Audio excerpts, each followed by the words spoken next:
വാർത്തകൾ വിശദമായി. ശബരിമലയിലെ ദ്വാരപാലക ശില്പങ്ങളിലെ സ്വർണ്ണപ്പാളി മോഷണ കേസിലും തന്ത്രി കണ്ഠരര് രാജീവരുടെ അറസ്റ്റ് രേഖപ്പെടുത്തി തിരുവനന്തപുരം സ്പെഷ്യൽ സബ് ജയിലിലെത്തിയാണ് SIT അറസ്റ്റ് രേഖപ്പെടുത്തിയത്. തന്ത്രിയുടെ അറസ്റ്റ് രേഖപ്പെടുത്താൻ കോടതി അനുമതി നൽകിയിരുന്നു. സ്വർണം ചെമ്പ് എന്ന് രേഖപ്പെടുത്തിയ മഹസറിൽ തന്ത്രിയും ഒപ്പിട്ടിരുന്നു. ഇതിലൂടെ ഗൂഢാലോചനയും തന്ത്രിക്ക് പങ്കുണ്ടെന്നാണ് SITയുടെ കണ്ടെത്തൽ. പാളികൾ സ്വർണ്ണമാണെന്ന തന്ത്രിക്ക് അറിവുണ്ടായിരുന്നു. തന്ത്രി നൽകിയ അനുമതിയിലും സ്വർണ്ണമാണെന്നാണ് ഉണ്ടായിരുന്നത്. എന്നിട്ടും വ്യാജ മഹസറിൽ ഒപ്പിട്ടത് ഉണ്ണികൃഷ്ണൻ പോറ്റിയെ സഹായിക്കാനായിരുന്നുവെന്നാണ് SIT പറയുന്നത്. നേരത്തെ കട്ടിളപ്പാളി കേസിൽ അറസ്റ്റിലായ തന്ത്രി നിലവിൽ റിമാൻഡിൽ കഴിയുകയാണ്.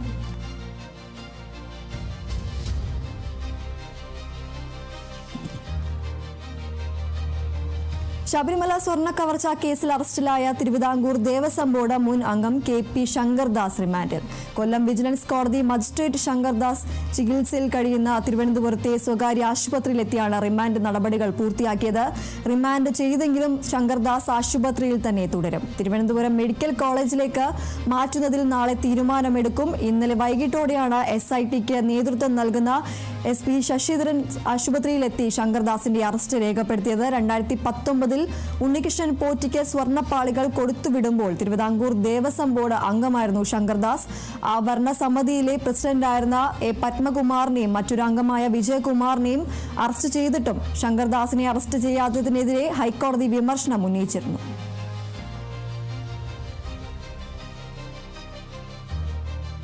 ശബരിമലയിൽ അഭിഷേകത്തിന് ശേഷമുള്ള നെയ് വിൽപ്പനയിലെ ക്രമക്കേടിൽ വിജിലൻസ് കേസെടുത്തു. ഹൈക്കോടതി നിർദ്ദേശത്തിന്റെ അടിസ്ഥാനത്തിലാണ് നടപടി. വിജിലൻസ് SP മഹേഷ് കുമാറിന്റെ നേതൃത്വത്തിൽ പ്രത്യേക സംഘത്തിനാണ് അന്വേഷണ ചുമതല. 36.24 ലക്ഷം രൂപയുടെ ക്രമക്കേട് നടന്നുവെന്നാണ് പ്രാഥമിക പരിശോധനയിലെ വിജിലൻസിന്റെ കണ്ടെത്തൽ. ശബരിമല സ്പെഷ്യൽ കമ്മീഷണറുടെ റിപ്പോർട്ടിന്റെ അടിസ്ഥാനത്തിലാണ് വിജിലൻസ് അന്വേഷണത്തിന് ഹൈക്കോടതി ഉത്തരവിട്ടത്. വിൽപ്പന നടത്തിയ 13,679 പാക്കറ്റ് നെയ്യിന്റെ പണം ദേവസ്വം ബോർഡിന്റെ അക്കൗണ്ടിൽ അടച്ചിട്ടില്ല എന്നാണ് പ്രാഥമിക കണ്ടെത്തൽ. 100 മില്ലി ലിറ്റർ നെയ് വീതമുള്ള ഒരു പാക്കറ്റിന് 100 രൂപ നിരക്കിൽ കണക്കാക്കുമ്പോൾ ഏകദേശം 13,67,900 രൂപയുടെ കുറവാണ് അക്കൗണ്ടിൽ ഉണ്ടായിരിക്കുന്നത്. നേരത്തെ തന്ത്രിയുടെയും മേൽശാന്തിയുടെയും മുറികളിൽ വെച്ച് അനധികൃതമായി നെയ് വിൽക്കുന്നത് കോടതി തടഞ്ഞിരുന്നു. ഇതിനെ തുടർന്ന് ദേവസ്വം കൗണ്ടറുകൾ വഴി മാത്രം വിൽപ്പന നടത്താൻ തീരുമാനിക്കുകയായിരുന്നു. ക്രമക്കേട് കണ്ടെത്തിയതിനെ തുടർന്ന് നെയ് വിൽപ്പനയുടെ ചുമതലയുള്ള സുനിൽ പോറ്റിയെ സസ്പെൻഡ് ചെയ്തിരുന്നു.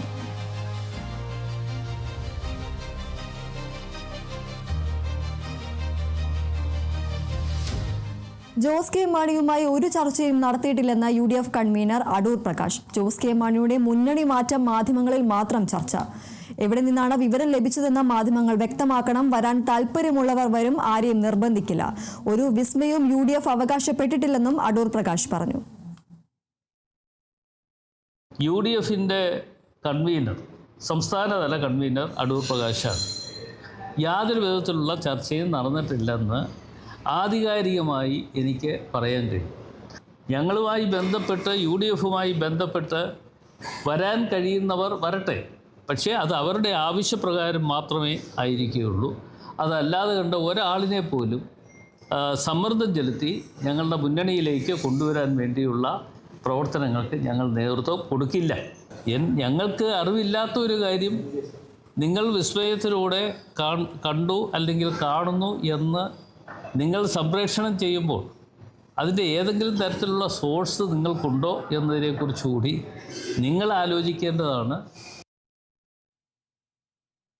കേരള കോൺഗ്രസ് എം മുന്നണി വിടില്ലെന്ന ജോസ് കെ മാണിയുടെ വാക്കുകളിൽ വിശ്വാസമെന്ന് CPI സംസ്ഥാന സെക്രട്ടറി ബിനോയ് വിശ്വം. മുന്നണി വിടില്ലെന്ന് ജോസ് കെ മാണി വ്യക്തമാക്കിയിട്ടുണ്ട്. അതിൽ മറ്റൊരു വ്യാഖ്യാനത്തിനും പോകേണ്ടതില്ല. ജോസ് കെ മാണിയുമായി ഇന്നലെയും സംസാരിച്ചിരുന്നുവെന്നും ബിനോയ് വിശ്വം പറഞ്ഞു.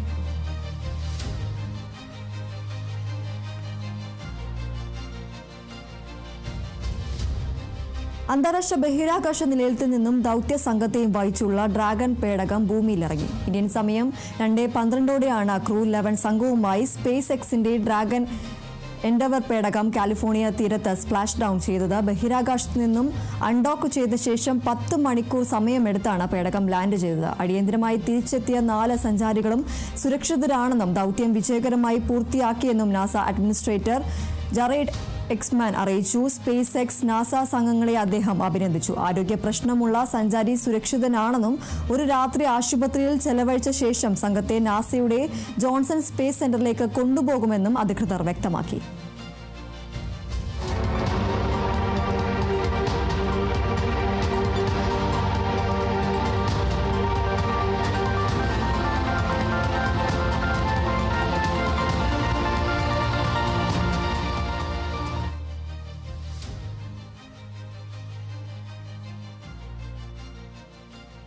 മൂന്നാമത്തെ ബലാത്സംഗ കേസിൽ രാഹുൽ മാങ്കുടത്തിൽ MLA വീണ്ടും റിമാൻഡ് ചെയ്തു. 3 ദിവസത്തെ കസ്റ്റഡി കാലാവധി അവസാനിച്ചതോടെയാണ് വീണ്ടും റിമാൻഡ് ചെയ്തത്. പൊങ്കൽ പ്രമാണിച്ച് തിരുവല്ല കോടതിക്ക് പ്രാദേശിക അവധി ആയതിനാൽ പത്തനംതിട്ട മജിസ്ട്രേറ്റിന്റെ വസതിയിലാണ് മാങ്കുടത്തിലിനെ ഹാജരാക്കിയത്. പത്തനംതിട്ട ജനറൽ ആശുപത്രിയിൽ വൈദ്യ പരിശോധനയ്ക്ക് എത്തിച്ചപ്പോൾ പ്രതിഷേധവുമായി യുവജന സംഘടനകൾ എത്തിയിരുന്നു. കഴിഞ്ഞ ദിവസങ്ങളിലെ പ്രതിഷേധം കണക്കിലെടുത്ത് ആശുപത്രിയിലും മജിസ്ട്രേറ്റിന്റെ വസതിയിലും കനത്ത സുരക്ഷ ഒരുക്കിയിരുന്നു. പത്തനംതിട്ട AR ക്യാമ്പിൽ നിന്ന് 2 ബസ് പോലീസുകാരെയാണ് രണ്ടിടത്തുമായി വിന്യസിച്ചത്. മൂന്നാമത്തെ ലൈംഗിക പീഡന പരാതിയിലെ മാങ്കുടത്തിലിന്റെ ജാമ്യാപേക്ഷ തിരുവല്ല കോടതി നാളെ പരിഗണിക്കും.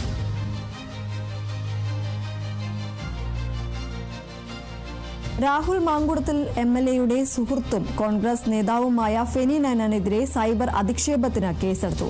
രാഹുൽ മാങ്കുടത്തിലിനെതിരെ മൂന്നാമത്തെ ബലാത്സംഗ പരാതി നൽകിയ അതിജീവിതയുടെ വാട്സാപ്പ് ചാറ്റ് ഫെനി നയൻ പുറത്തുവിട്ടിരുന്നു. അതിൽ ഉൾപ്പെടെയാണ് നടപടി. പരാതിക്കാരിയുമായുള്ള വാട്സാപ്പ് ചാറ്റ് എന്ന പേരിൽ സ്ക്രീൻഷോട്ടുകളാണ് ഫെനി നയൻ ഫേസ്ബുക്കിൽ പങ്കുവച്ചത്. ചില കാര്യങ്ങൾ പറയാനുണ്ടെന്നും ഫ്ളാറ്റിൽ വെച്ച് കാണുന്നതാണ് സുരക്ഷിതമെന്നും അതിജീവിത പറയുന്ന ചാറ്റുകളാണ് പുറത്തുവിട്ടത്. കാണാൻ ഓഫീസാണ് നല്ലതെന്ന് ആവശ്യപ്പെട്ടത് രാഹുൽ ആണെന്നും ഫെനി ഫേസ്ബുക്ക് പോസ്റ്റിൽ പറയുന്നു. ഫേസ്ബുക്ക് പോസ്റ്റ് എങ്ങനെയാണ്? പാലക്കാട് ഓഫീസിൽ ചെന്നാൽ കാണാമെന്ന് പറഞ്ഞപ്പോൾ അത് പോരാ, സ്വകാര്യത വേണമെന്നും ഓഫീസിൽ എപ്പോഴും പാർട്ടിക്കാരും സ്റ്റാഫും ഒക്കെ ആയതുകൊണ്ട് സ്വകാര്യത ലഭിക്കില്ലെന്നും അവർ പറഞ്ഞു. രാഹുൽ MLAയുടെ ഫ്ളാറ്റിൽ കാണാം എന്ന് 3-4 മണിക്കൂർ എങ്കിലും സമയം വേണമെന്നും പരാതിക്കാരി തന്നോട് പറഞ്ഞു. ഫ്ളാറ്റിൽ രാത്രിയാണെങ്കിലും കണ്ടാൽ മതിയെന്ന് അവർ പറഞ്ഞു. ഫ്ളാറ്റിൽ അസൗകര്യമാണെന്ന് പറഞ്ഞപ്പോൾ എങ്കിലൊരു ഡ്രൈവ് പോകാമെന്നും എന്നാൽ MLA ബോർഡ് വെച്ച വണ്ടി വേണ്ട എന്നും അവർ വരുന്ന വണ്ടി മതിയെന്നും എന്നോട് പറഞ്ഞു. 2024 3 മണിക്കൂർ ബലാത്സംഗം ചെയ്ത ആളെ 2025 ഒക്ടോബറിൽ അതേ 3 മണിക്കൂർ ഒറ്റയ്ക്ക് കാണണമെന്ന് പറയുന്നതിന്റെ ലോജിക്ക് എന്താണെന്നും ഫെനി നയൻ ഫേസ്ബുക്കിൽ പങ്കുവച്ചു.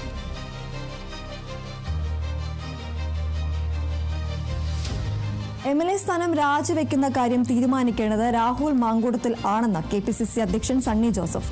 അയാൾ രാജിവെക്കുന്നതാണ് നല്ലതെന്ന് താൻ മാങ്കുടത്തിലിനെ കോൺഗ്രസിൽ നിന്നും പുറത്താക്കിയ ദിവസം തന്നെ പറഞ്ഞിരുന്നു. രാഹുൽ മാങ്കുടത്തിൽ ഇപ്പോൾ കോൺഗ്രസിലില്ല. രാജിവെക്കണോ എന്നത് മാങ്കുടത്തിലിന്റെ വ്യക്തിപരമായ താല്പര്യമാണ്. നിർബന്ധിച്ച് രാജിവെപ്പിക്കാനോ കൈപിടിച്ച് ഒപ്പിടിപ്പിക്കാനോ പറ്റില്ലല്ലോ എന്നും സണ്ണി ജോസഫ് പറഞ്ഞു.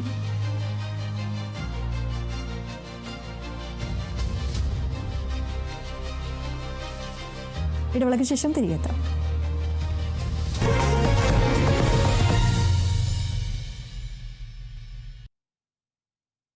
വാർത്തകൾ തുടർന്നു. CPIMന്റെ വനിതാ സംഘടനയായ ജനാധിപത്യ മഹിളാ അസോസിയേഷൻ ജോയിന്റ് സെക്രട്ടറി സ്ഥാനത്ത് നിന്നും PP ദിവ്യയെ ഒഴിവാക്കി.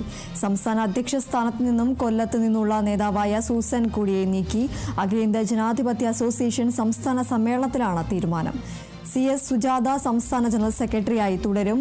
KS സലീഖയാണ് പുതിയ പ്രസിഡന്റ്. 3 തവണ പ്രസിഡന്റ് ആയതുകൊണ്ടാണ് സൂസൻ കൂടിയെ നീക്കിയതെന്നാണ് വിശദീകരണം. കരുനാഗപ്പള്ളിയിൽ നടന്ന CPIM സമ്മേളനത്തിലെ വിഭാഗീയതയെ തുടർന്ന് സൂസൻ കൂടിയെ CPIM സംസ്ഥാന സമിതിയിൽ നിന്നും നീക്കിയിരുന്നു.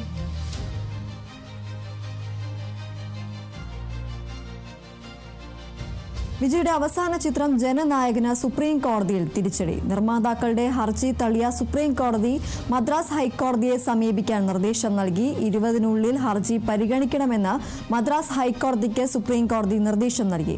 ചിത്രത്തിന്റെ നിർമ്മാതാക്കളായ KVN പ്രൊഡക്ഷൻസ് ആണ് സിനിമയ്ക്ക് സെൻസർ സർട്ടിഫിക്കറ്റ് ലഭ്യമാക്കാൻ ഇടപെടൽ തേടി സുപ്രീം കോടതിയെ സമീപിച്ചത്.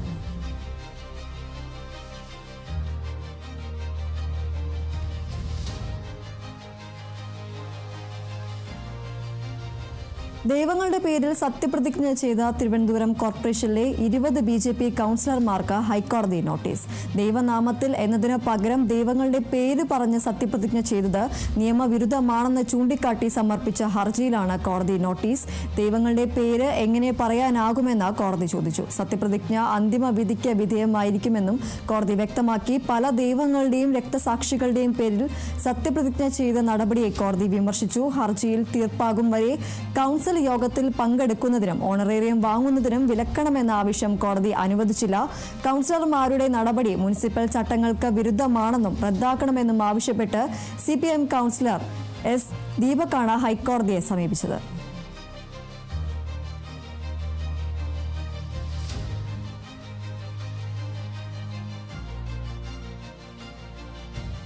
കാസർഗോഡ് കുമ്പള അരീക്കടയിൽ ടോൾ പിരിവിനെതിരെ പ്രതിഷേധിച്ച മഞ്ചേശ്വരം MLA AKM അഷ്റഫ് അറസ്റ്റിൽ. സമരം അവസാനിപ്പിക്കണമെന്ന് സമരപന്തലിലേക്ക് വരരുതെന്നും ആവശ്യപ്പെട്ട പോലീസ് MLAക്ക് നോട്ടീസ് നൽകിയിരുന്നു. വീണ്ടും സമരപന്തലിൽ എത്തിയതോടെയാണ് MLAയുടെ അറസ്റ്റ് രേഖപ്പെടുത്തിയത്. സമരം തുടരുമെന്ന് AKM അഷ്റഫ് MLA പറഞ്ഞു. ടോൾ ബൂത്തിന് സമീപമുണ്ടായിരുന്ന സമരപന്തൽ പോലീസ് പൊളിച്ചു നീക്കി. അതേസമയം ടോൾ ബൂത്തിൽ ഇന്നലെയുണ്ടായ സംഘർഷത്തിൽ കണ്ടാലറിയാവുന്ന 500 പേർക്കെതിരെ പോലീസ് കേസെടുത്തു. പൊതുമുതൽ നശിപ്പിച്ചതിനാണ് കേസ്.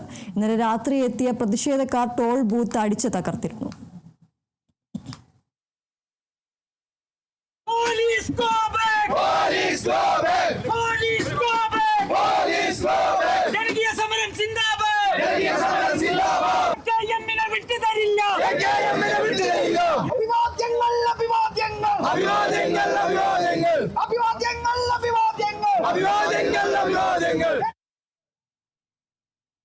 എക്സൈസ് മന്ത്രിക്ക് എക്സൈസ് ഉദ്യോഗസ്ഥർ എസ്കോർട്ട് പോകണമെന്ന വിചിത്ര നിർദ്ദേശവുമായി excise commissioner MR Ajith Kumar.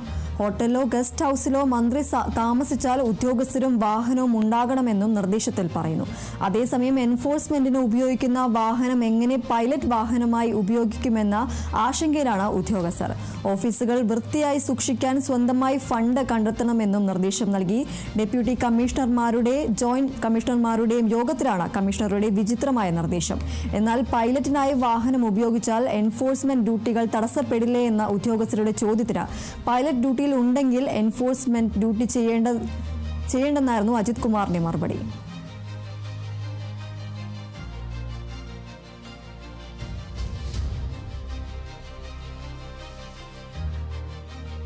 Excise commissioner MR Ajith കുമാറിന്റെ വിചിത്ര നിർദ്ദേശത്തിൽ പ്രതികരിച്ച മന്ത്രി MB രാജേഷ് മന്ത്രിക്ക് എസ്കോർട്ട് വേണമെന്ന് എക്സൈസ് കമ്മീഷണർ ഉത്തരവിറക്കിയിട്ടില്ലെന്നും ഇത് പ്ലാൻ ചെയ്തത് വിചിത്രമായ വാർത്തയാണെന്നും മന്ത്രി പറഞ്ഞു. 3.5 വർഷമായി മന്ത്രിക്ക് ഇല്ലാത്ത എസ്കോർട്ട് ഇപ്പോൾ എന്തിനാണെന്ന് ചോദിച്ച മന്ത്രി വാർത്ത പടച്ചുവിട്ടവരെ കുറിച്ച് അന്വേഷിക്കുന്നുണ്ടെന്നും പറഞ്ഞു. അതേസമയം അജിത് കുമാറിന്റെ നിർദ്ദേശം വിദ്യാഭ്യാസ മന്ത്രിയും തള്ളി. മുഖ്യമന്ത്രിയുടെയും മന്ത്രിമാരുടെയും പ്രോട്ടോകോൾ തീരുമാനിക്കേണ്ടത് സർക്കാരാണെന്നും അല്ലാതെ ഉദ്യോഗസ്ഥരല്ലെന്നും ശിവൻകുട്ടി പ്രതികരിച്ചു.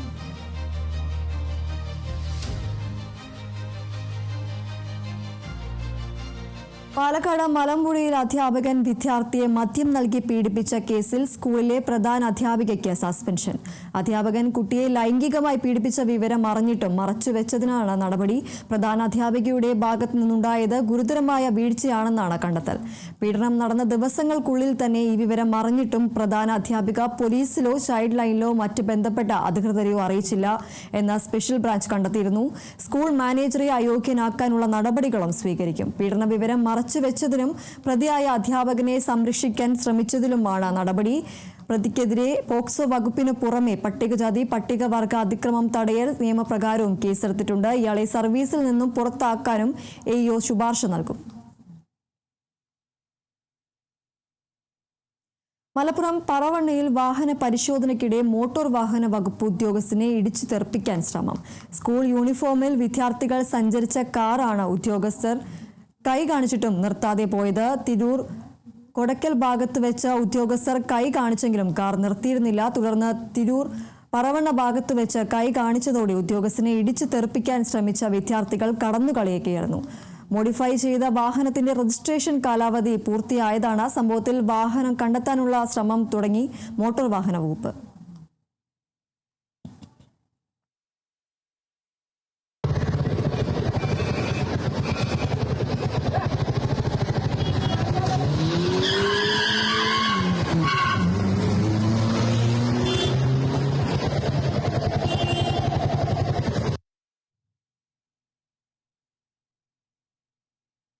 കണ്ണൂർ പയ്യാവൂരിൽ മരിച്ച വിദ്യാർത്ഥിനിയുടെ വൃക്ക തിരുവനന്തപുരത്ത് എത്തിച്ചു. പയ്യാവൂരിൽ സ്കൂൾ കെട്ടിടത്തിൽ നിന്നും ചാടി ചികിത്സയിലിരിക്കെ മരിച്ച അയോണ മോൺസന്റെ വൃക്കയാണ് തിരുവനന്തപുരത്ത് എത്തിച്ചത്. കണ്ണൂരിൽ നിന്നും വിമാനമാർഗമാണ് വൃക്ക കൊണ്ടുവന്നത്. തിരുവനന്തപുരം മെഡിക്കൽ കോളേജിലുള്ള രോഗിക്കാണ് വൃക്ക നൽകുന്നത്.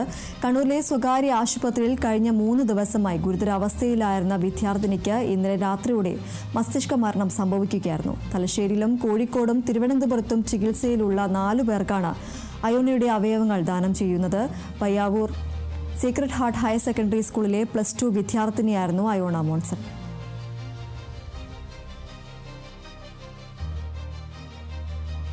അനധികൃത സ്വത്ത് സമ്പാദന കേസിൽ തൃപ്പൂണിത്തുറ MLAയും മുൻ മന്ത്രിയുമായ കെ ബാബുവിന് കോടതിയിൽ ഹാജരാക്കാൻ നോട്ടീസ്.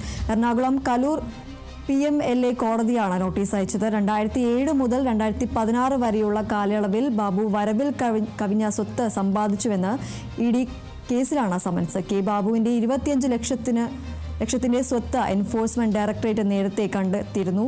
ഇതിന് പിന്നാലെ PMLA കോടതിയിൽ കുറ്റപത്രം സമർപ്പിക്കുകയും ചെയ്തിരുന്നു. കേസിൽ വൈകാതെ വിചാരണ ആരംഭിച്ചേക്കും. ഇതിന്റെ ഭാഗമായിട്ടാണ് ഹാജരാകാൻ നോട്ടീസ് നൽകിയത്. അതേസമയം കെ ബാബു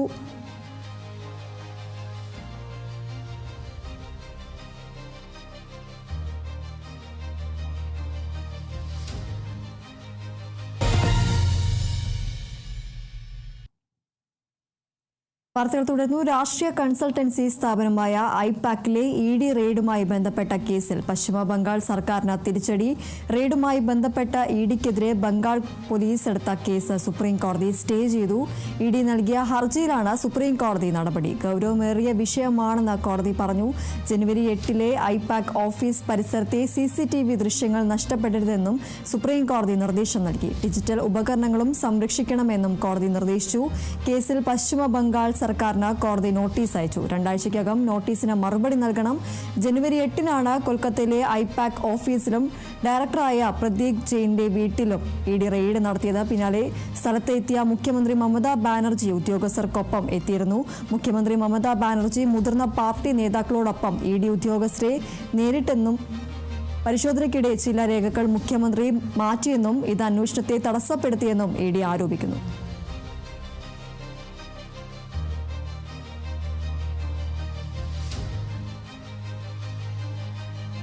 ബീഹാറിൽ കോൺഗ്രസ് MLAമാർ കൂട്ടത്തോടെ NDAയിലേക്കെന്ന സൂചന. കോൺഗ്രസ് 6 MLAമാരാണ് ബീഹാറിലുള്ളത്. ഇവർ JDUവിന്റെ ഭാഗമായേക്കുമെന്നാണ് അഭ്യൂഹങ്ങൾ. മകരസംക്രാന്തിയോടനുബന്ധിച്ച് കോൺഗ്രസിൽ പട്നയിൽ സംഘടിപ്പിച്ച വിരുന്നിൽ നിന്നും 6 MLAമാർ വിട്ടുനിന്നിരുന്നു. കഴിഞ്ഞ ആഴ്ച നടന്ന കോൺഗ്രസിന്റെ യോഗത്തിലും മറ്റ് പല ഔദ്യോഗിക പരിപാടികളിലും കുറച്ചു കാലമായി MLAമാർ പങ്കെടുക്കാറുണ്ടായിരുന്നില്ല. ഇതിന് പിന്നാലെയാണ് MLAമാർ കോൺഗ്രസ് വിടാൻ ഒരുങ്ങുകയാണെന്ന അഭ്യൂഹം ശക്തമാകുന്നത്. മനോഹർ പ്രസാദ് സിംഗ്, സുരേന്ദ്ര പ്രസാദ്, അഭിഷേക് രഞ്ജൻ, അബ്ദുറഹ്മാൻ, കമറുൽ ഹോഡ, മനോജ് ബസ്വാൻ എന്നിവർ JDU നേതൃത്വവുമായി ചർച്ചകൾ നടത്തിയെന്നാണ് ദേശീയ മാധ്യമങ്ങൾ പാർട്ടി വൃത്തങ്ങളെ ഉദ്ധരിച്ച് റിപ്പോർട്ട് ചെയ്യുന്നത്. എന്നാൽ തങ്ങളുടെ MLAമാരെല്ലാം പാർട്ടിക്കൊപ്പമാണെന്നും ബാക്കിയെല്ലാം അഭ്യൂഹങ്ങൾ മാത്രമാണെന്നും ബീഹാർ കോൺഗ്രസ് മേധാവി രാജേഷ് റാം പറഞ്ഞു.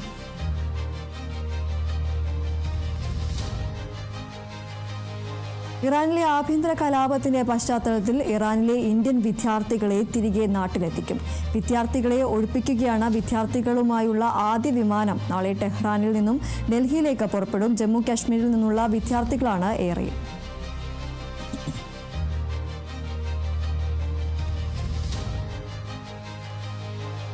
തൃശൂർ കൊടുങ്ങല്ലൂർ എടവിലങ്ങിൽ ക്ഷേത്രത്തിൽ മോഷണം. കാര പുതിയ റോഡ് കിഴക്കുവശം ശ്രീകൃഷ്ണ മാരുതി ക്ഷേത്രത്തിലാണ് മോഷണം നടന്നത്. പുലർച്ചെ 3 മണിയോടെയായിരുന്നു സംഭവം. ക്ഷേത്ര നടയിൽ വെച്ചിരുന്ന വലിയ ഭണ്ഡാരം എടുത്തു കൊണ്ടുപോയി കുത്തി തുറന്ന നിലയിലാണ്. മറ്റൊരു ഭണ്ഡാരവും കുത്തി തുറന്നിട്ടുണ്ട്. ശ്രീകോവിലിന്റെ മുന്നിലുള്ള ഭണ്ഡാരം തുറക്കാനും ശ്രമം നടന്നിട്ടുണ്ട്. സംഭവത്തിൽ CCTV ദൃശ്യങ്ങൾ കേന്ദ്രീകരിച്ച് കൊടുങ്ങല്ലൂർ പോലീസ് അന്വേഷണം ആരംഭിച്ചു. ഞങ്ങൾ ക്ഷേത്രം തുറന്ന് ഗണപതി ഹോമങ്ങളായിട്ട് നേരത്തെ വന്ന് തുറന്നു.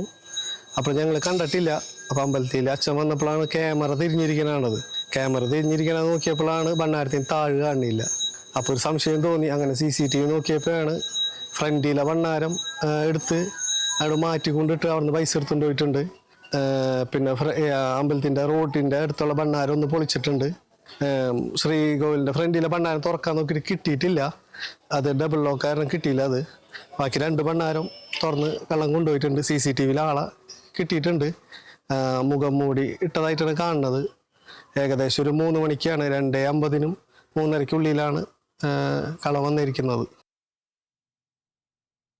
തൃശൂർ മായന്നൂരിൽ നിയന്ത്രണം തെറ്റിയ കാർ തലകീഴായി മറിഞ്ഞു. ഉച്ചതിരിഞ്ഞ് 3 മണിക്ക് ശേഷമായിരുന്നു ഈ ഒരു അപകടം. സംഭവ സമയത്ത് റോഡിൽ മറ്റ് വാഹനങ്ങൾ ഒന്നും ഉണ്ടാവാതിരുന്നത് ദുരന്തം ഒഴിവാക്കി. കാറിൽ ഡ്രൈവർ മാത്രമായിരുന്നു ഉണ്ടായിരുന്നത്. പരിക്ക് പറ്റിയ ഡ്രൈവറെ പ്രദേശവാസികൾ ഒറ്റപ്പാലത്തെ സ്വകാര്യ ആശുപത്രിയിൽ പ്രവേശിപ്പിച്ചു.